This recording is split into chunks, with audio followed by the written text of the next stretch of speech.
Hi guys, and today we're at the Birmingham NEC, the National Exhibition Centre, and we're here to check out the Classic Car Show. Now I've heard a lot about this show. As you can see behind me, it caters to all kinds. So that's the quite ordinary cars quite there, Citroen GS and the Proton, but also some quite unique stuff. So if you come over here, like behind me, you can see hall number 5, and that is packed full of stuff. So I want to go and see that. But actually, we have hall 1, 2, 3, 4, 5, and I think 8. Quite a few halls, quite a lot of stuff to get through. We are not going to be able to cover everything, but hopefully I'll try and give you a little bit of a snapshot of what it's like to come to the Classic Car Show at the Birmingham NEC.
One of the great things about this show is you find stuff that completely takes you by surprise, and you think you know what it is, and then you do a double take and like, what is that? And one of those is this thing.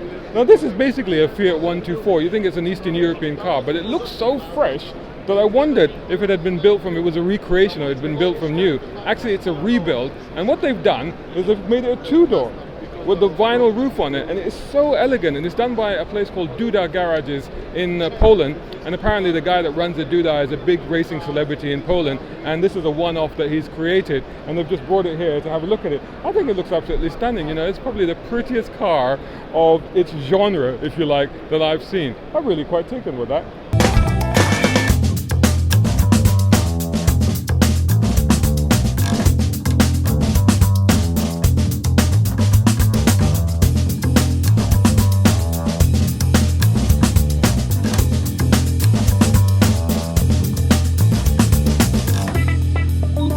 I've just been checking out this incredible monster of a machine back here. It's getting a lot of attention. I've got Stephen, the owner of the car. Tell me about this. What was it, and what have you done to it? It was one of those.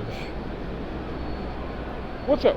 Lotus. A Lotus? Yeah. Now you've really confused me, because I thought it was a Beetle. The body is a Beetle, but it's on a Lotus chassis. Oh really? Yeah. Which Lotus? Lotus Elite. Okay, so Lotus Elite chassis, Yeah. Beetle body, and what's this at the front here? Rover V8 3.5, 5-speed manual box, and a Jaguar rear axle. What possessed you to do this? It's a collection of bits and pieces I'd lying around ready. Oh really? Yeah, yeah. So it's a Frankencar. Exactly, yeah, yeah. And do you race it? It looks like it's No. drag strip ready. No, I'm just totally content with going out, driving it, not breaking down, and getting back home. Yeah. Would you like to take it on a drag strip? I've done it in the past, and you tend to blow them up, and it's too expensive. to rebuild the engines? Yeah. Do you know what sort of figures it might do? No, I really don't. No.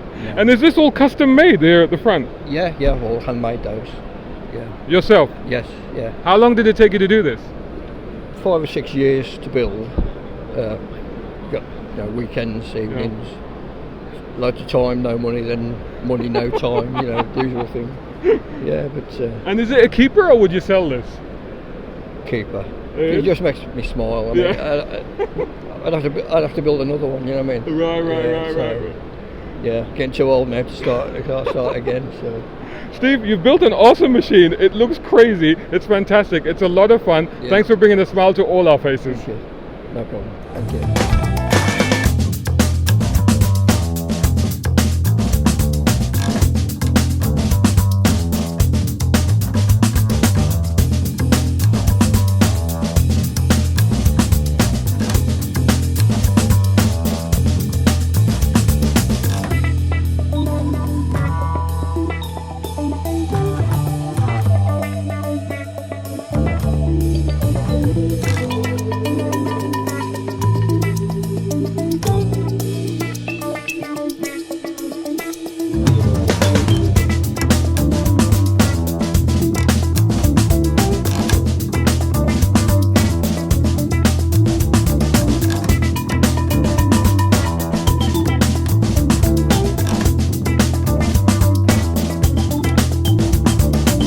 Look at this. This is beautiful. I'm here at the Toyota Enthusiast Club. You know, I used to be a member of these guys back in the early 90s when I had my Celica Supra, and I love these things. This is the Japanese Mustang, and I found the owner here.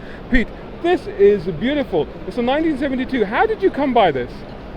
Found it on a website in Japan, Gune Exchange, and fell in love. Done my research, asked many questions, and made the plunge. You know, it's not easy, you know, exchanging that money when you haven't seen a vehicle. Would you care to say how much?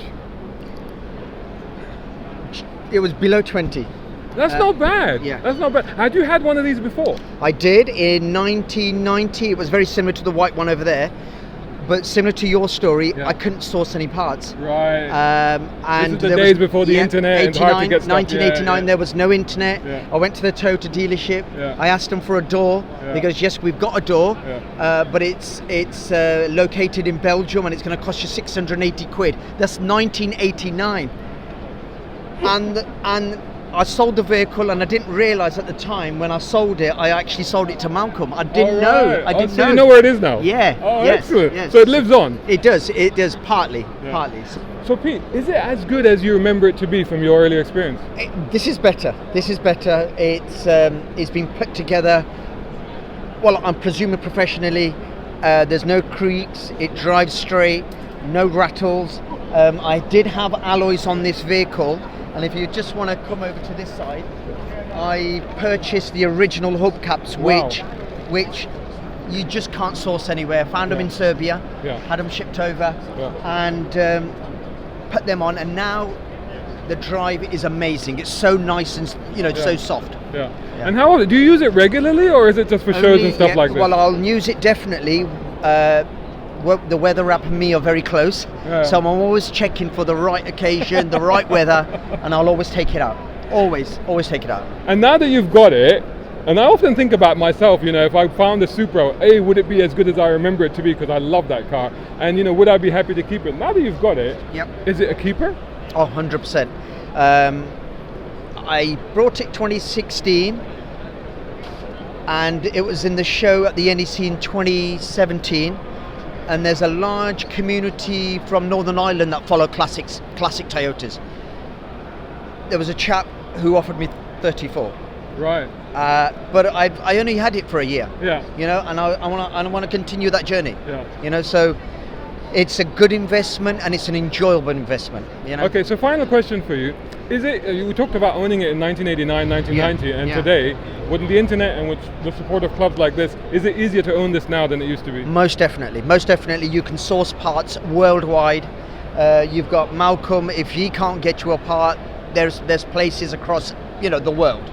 So it's much better. It's not easier because they're getting so rare, but it helps you out. It's possible. So Malcolm, who is that? Malcolm is the club secretary, the chap with the silver hair. And so this is the Toyota Enthusiast Club. People can look for it online and you find it. Absolutely. Magnificent. Awesome. And if you happen to come down to the show, you should come down here because there's Pakoras on the stand and you can't say no to that. And tomorrow's samosa.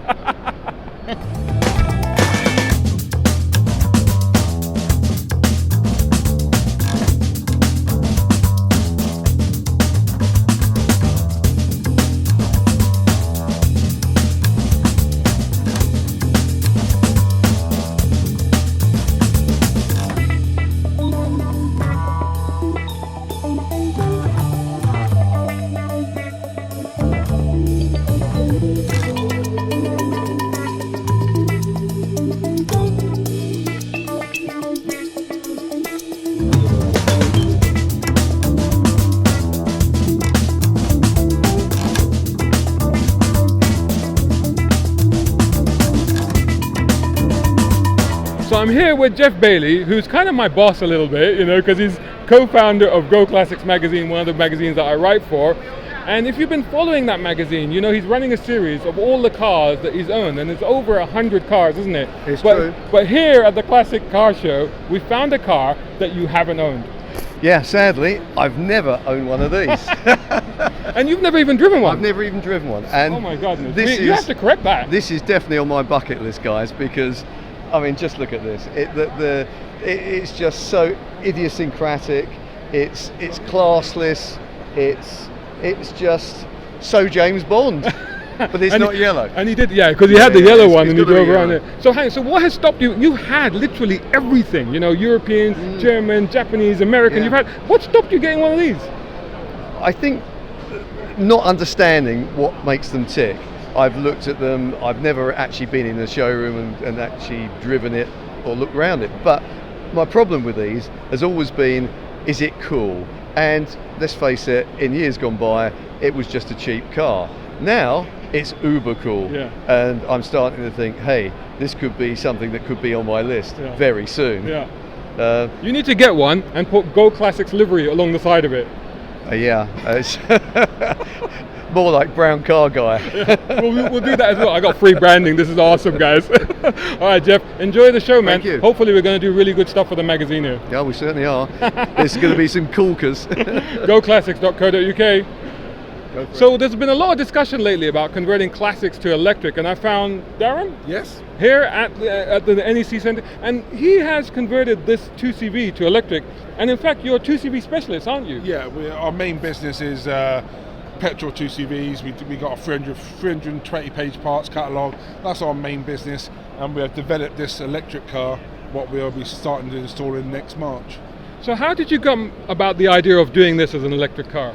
It's been on the cast about 3 years. I worked in conjunction with our French part supplier, Mahari Club Cassis in the south of France. They already make the electric Mahari called the Eden, and this kit is fundamentally out of that car. So basically they have built an electric 2CV, put it through the European homologation so you can sell it in France, and this is the very first right-hand drive one. So this is essentially a certified conversion in a sense. It is, yes. Yeah. This one's still pre-production. It's a left-hand kit in the right-hand drive car, but Right. as I say, we're still working on it. But And you made it sound like it's a drop-in kit. Is it that easy? I would say it's that easy. Yeah, it's not that easy, but it's just making the insulation simple. Where the battery goes, making that sure that's fixed down. It's not as complicated as because the motor is a DC motor, so there's no inverter. It's a 100-volt system, so it's not hugely complicated. But you've got to have some common sense how to fit it. We're hoping to develop a DIY kit so people can fit themselves, but that's next year we'll be doing that. And what sort of costs are we talking about, either buying a vehicle or getting it converted? This one, the kit is £16,900 fitted. If you bring a 2CV to us, next March we're starting doing it, 16,900, or a turnkey car, as in we'll supply the car, starts about 29,000 upwards. And who's interested in it? Is it existing 2CV owners or a whole new crowd of people? It's quite interesting actually. No, there's a group of existing owners. We got several booked in. We got to go and pick the car, convert it electric, give it back to them, and also there's a crowd of new people coming in. And what will be quite interesting at this moment in time, we're working on the 2CV van, and that's basically small businesses, people in London, Birmingham, Manchester, that places where they got the clean air zone, and they want something outstanding, bit unique, instead of a Nissan van. Exactly, that makes sense. Now I've driven one of these and they are hilarious fun, not an electric one, a regular one.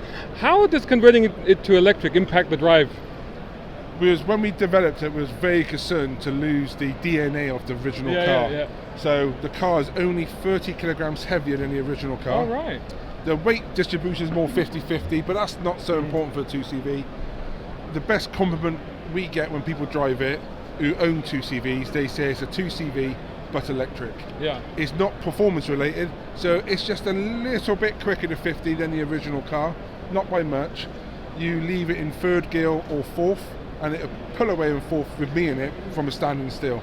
And it's like an automatic 2CV. That's awesome. What's the range on it? This one's 65 miles. Oh, that's good. Good for London and stuff. Yeah, it is. And the average miles of a classic car is 350 miles a year. Yeah. So we could have gave it more range, add more weight. Yeah. Then you got to modify the suspension. This is not modified at all. Yeah. It's a standard car.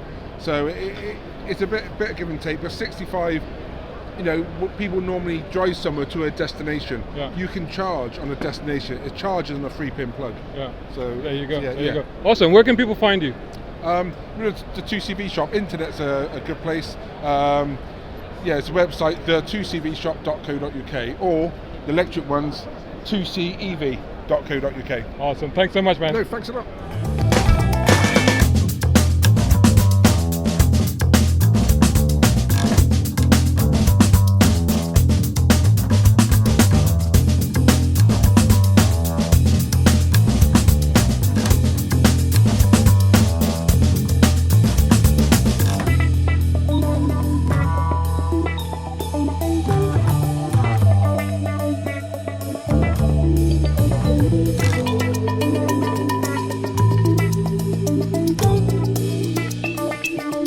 So guys, here at the Classic Car Show, you can find some incredible icons, and of course I found one right now.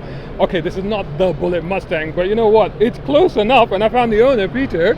Tell me about this car, because it looks like a Bullitt car. Yeah, so I'm a dealer, classicamericancarsales.co.uk. You got that in early. Yes, I did. I'm sorry. Shameless. So I brought the car in from America. It needed a few things doing, so we replaced the floor, we had the upholstery redone, new carpet, new chrome, new bumpers, and of course new paint. And then we sold the car. We sold it to a gentleman in London.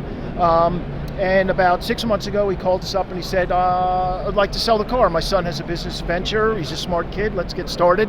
So I bought the car back from him and refreshed a few things because he had used it, and now have the car for sale here at the NEC. How much is it going for? It's $65,000.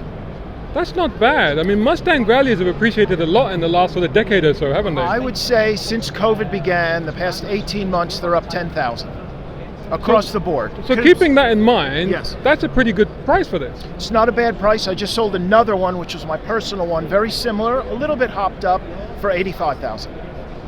So, is there a big demand for Bullitt lookalikes? I know a few Absolutely. years ago, everybody was into the Eleanors, weren't they?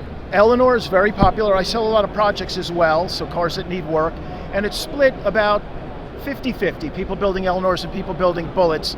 I do a lot of Bullits. I just painted a red car, Highland green, sold it in 3 days to a gentleman from Singapore. Is it a generational thing? Because I do find, like, I relate to the Bullitt car. Okay. Because, you know, I'm 68 vintage too, let's be honest. Yeah, right? yeah, yeah, same with me. I So was born in there 68. you go. Excellent. Yeah. And but I find the younger generation is really into the Eleanors. Do you find that as well? Absolutely. You know, they're part of the Need for Speed and all the video games and stuff, and Eleanor features in that. Yeah.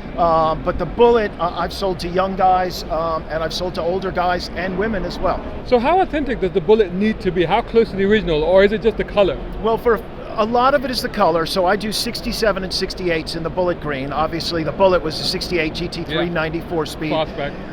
They really like the body style and the color. And the funny thing is ever since like 20 years, everyone thought the original Bullitt car had a black taillight panel. So we did them. This one has a black taillight panel because that's how Bullitt was. Then they find the real Bullitt car, it doesn't have a black taillight panel. So now everyone's like, I don't want a black taillight panel, but I happen to like it. I think the chrome on the black really looks good.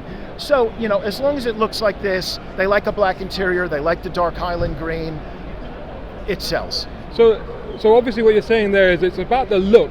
Since it's about the look, is resto mode a big thing when it comes to... Huge thing. Yeah, people like a big engine or a modified engine, maybe the original engine, a 302, but with aluminum heads and aluminium, sorry. No, we're in Blighty. Exactly, you know, headers. You can say it your way, it's fine. We're talking muscle cars here, come on. Disc brakes and stuff.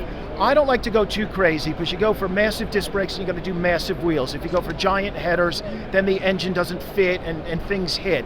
So I keep it mild, but they like a little extra punch.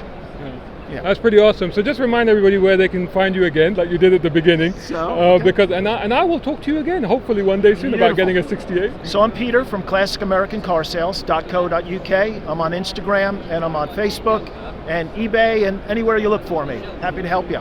That's awesome. Thanks so much for talking to us. Thanks. Take care of yourself.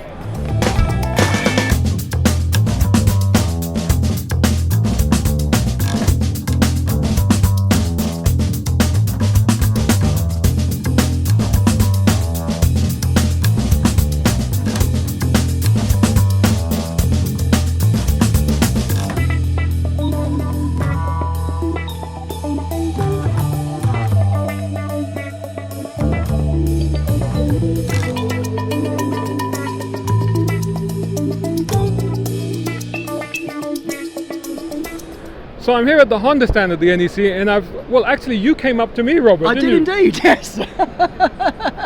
He's a great guy. And you've actually watched some of my content, including the S800 review, and you're standing next to an S800, I noticed. Indeed. This is my car, which I've bought and having recommissioned at the moment. And luckily enough, the S800 Club said, "Could you bring it down here because we like the rather eclectic purple that's here, and for people to see and show it." How many cars are in the S800 Club? Now, this we're quite lucky here today because I understand. I mean, there's 65 S800s that are probably on the road at the moment. That's actually more than I thought. Yeah, are on the road. Of the convertibles, you've got 2 out of 14 that are still left on the road. Wow. Two convertibles. 2 convertibles. So you've got 1 convertible there, 1 convertible there, and then one with Honda. There are 14 still on the road from the S800. Awesome. And when did you get this car? I got this in the end of June. So. What prompted you to do that? Right. Long history. Started off when I was knee-high to a grasshopper and like the Datsun 240Z and tried to convince my parents to buy one unsuccessfully.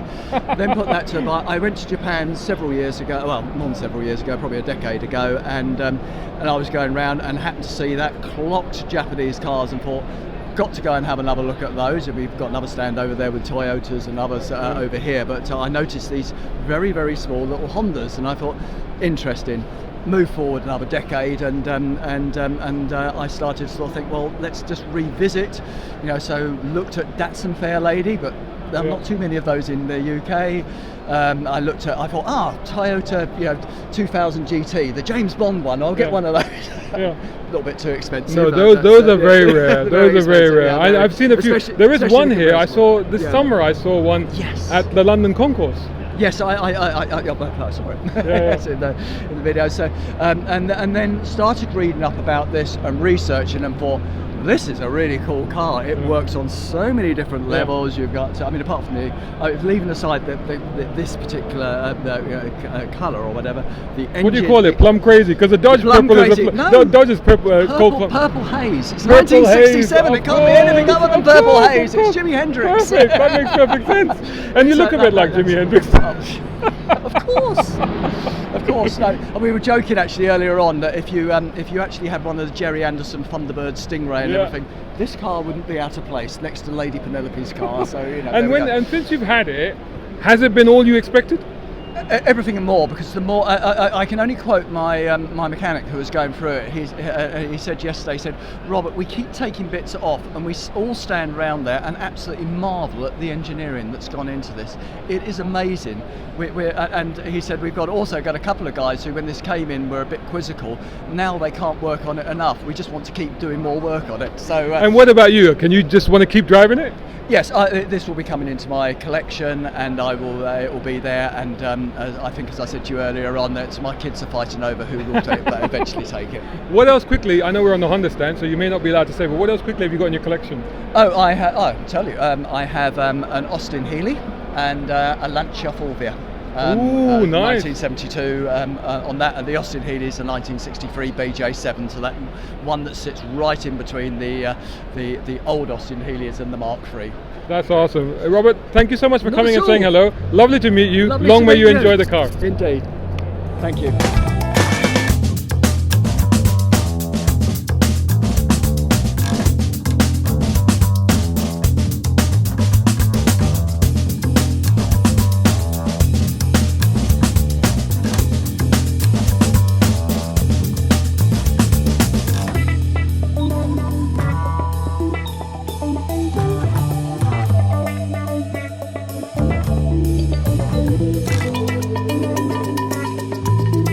Caught up with Ian here at the show, and as you can see, he's made me autograph the car. So next time you see this thing, and you will see it because it's everywhere. It gets about. Check the corner. That's me right there. That's what that is. So anyway, that's very kind of you, Ian. Thank you. How's the show been going for you? I know it's the first day, but what's it been like? It's been really good. I just really enjoy it. Yeah, I enjoy being at shows. If I can be at a car show, I will. I'm local to here. Yeah, living in Coventry. I mean, you've barely had a pause, really. Yeah. I mean, normally there's a bit of a kind of a lull or whatever, but no. I think because how the event season has gone this year. It's literally like, as soon as events started in May, it was like every weekend there's something to go to. And that's really, like some Goodwood, members meeting, down at Donington. Let me ask you something else, which is a little bit of a philosophical question, if you like. Post-pandemic, have you seen a different sort of attitude from the crowd as to before that? I think, Pete, like as shows as the shows got less the first shows were all under restriction. So, and there was a little bit of hesitancy with restriction, but they're all outdoors. So it was, for me, I was like, if we're outdoors, cool, whatever. But I think the first show, like the British Motor Show, which was early on in the year, when that was the first post lockdown show, there was a real appetite for car shows. And I think people came out like really just wanting to be with people, see people. And this is all a community.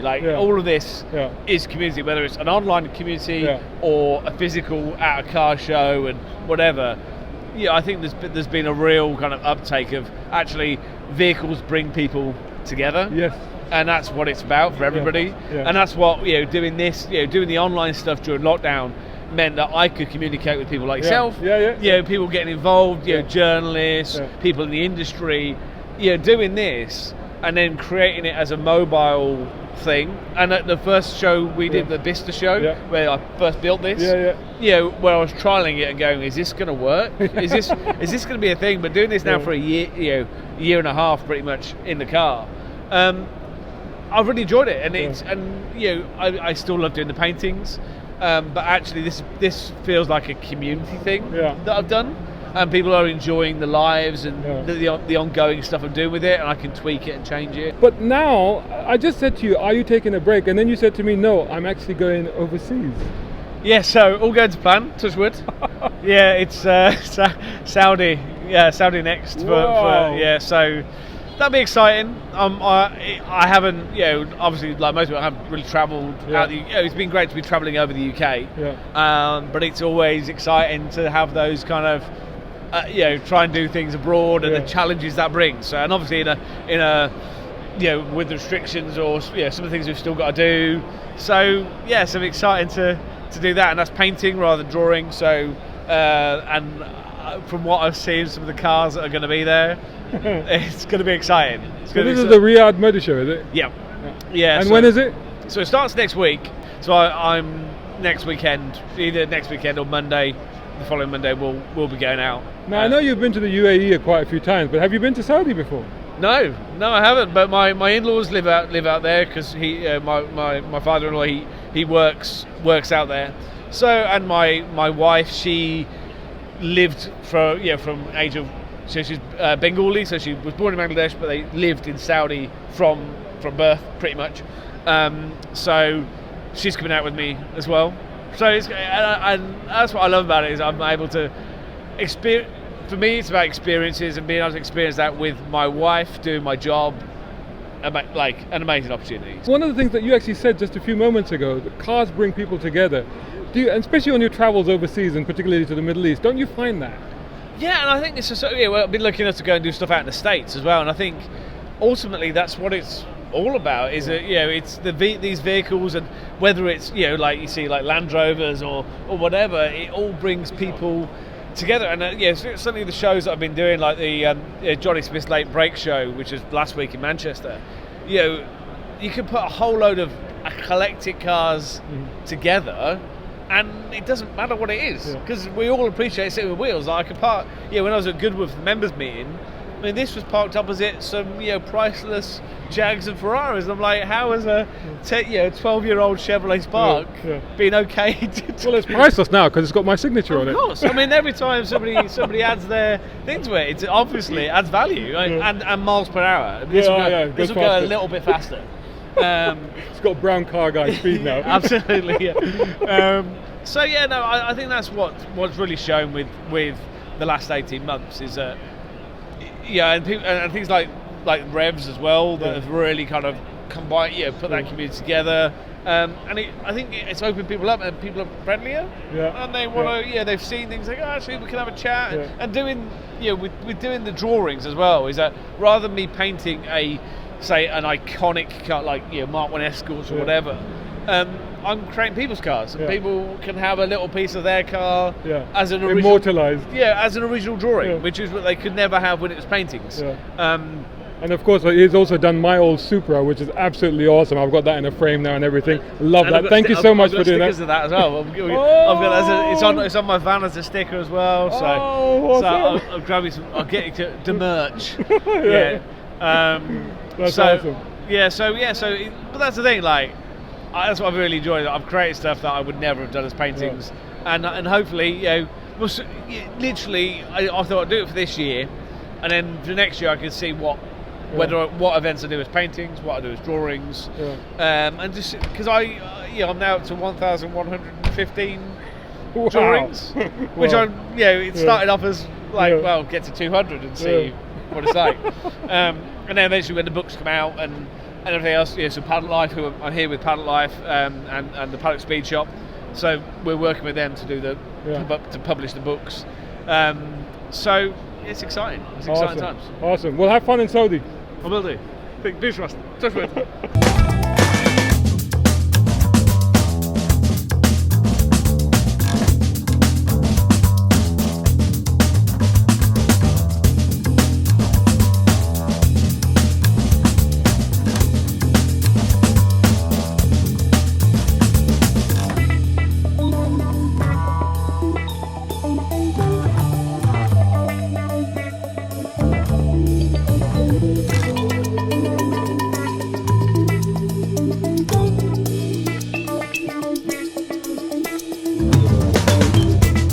So I found this amazing stand here at the NEC Motor Show Classic Car Show, which is unlike any other stand that I've seen. It's got an air of professionalism about it, and it's not surprising because this is Porsche Classic, and I've got Paul Kitchen with me. What is Porsche Classic? So Porsche Classic exists to keep all our old cars on the road. Basically, we still manufacture 60,000 parts which keep these cars going, and we preserve these things to preserve our history, basically. When you say manufactured, so these are parts that are made new. These are not parts that have been kept from that time. No, so they're new parts made off old designs. So they use the original drawings, they use the original tooling to make sure that they are exactly how they were when these cars were first built. So we're standing next to a couple of beautiful 911s. These are sort of my era 911s. These are the ones that I kind of relate to. We do obviously 356 all the way up to 996. So we do Boxster, we do all the transaxles, 924, 944, 968, 928, Cayenne. So you've seen the four-wheel drive Cayenne on the corner. Anything that has been out of production for more than 10 years in our world is classed as a classic, so it falls into Porsche Classic. So do you also sell vehicles as well, or is it just purely a part supply? Is there a restoration side of it? Porsche ourselves, we don't do it, but through our centres. So for example, the 356 on the corner of the stand is currently for sale through our Porsche Centre Leeds. We do have a factory restoration team in Germany that restore cars to factory restoration. So if you've got a car that you an existing car that you want to restore, they will restore it back to factory spec. Cool. And how can people find you? Is it just through a Porsche dealer, or is there a direct website? If you go to porsche.co.uk/classic, you'll find everything about Porsche and everything we do in classics. Awesome. Thanks for talking to us, Paul.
you want something sleek and glamorous, and then check out the Jaguar EType featured in our launch issue, alongside many other features such as buying guides, owner's tips, and even how to buy your own first classic car.